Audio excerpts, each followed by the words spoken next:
अस्सलाम वालेकुम viewers, welcome back to my YouTube channel daily tips with अस्मा।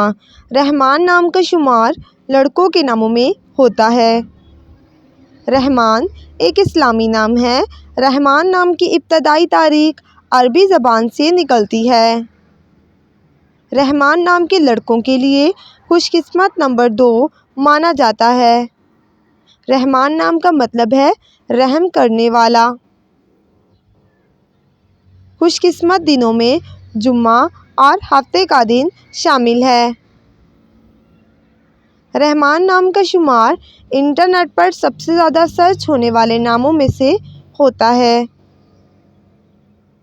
खुशकिस्मत धातों में हिस्सों के हिसाब से तांबा शामिल है। रहमान नाम के अफराद के लिए मुआफिक रंगों में पीला, नीला और सफ़ेद रंग शामिल है। रहमान नाम के अफराद के लिए मुआफिक पत्थरों में हीरा पत्थर शामिल है।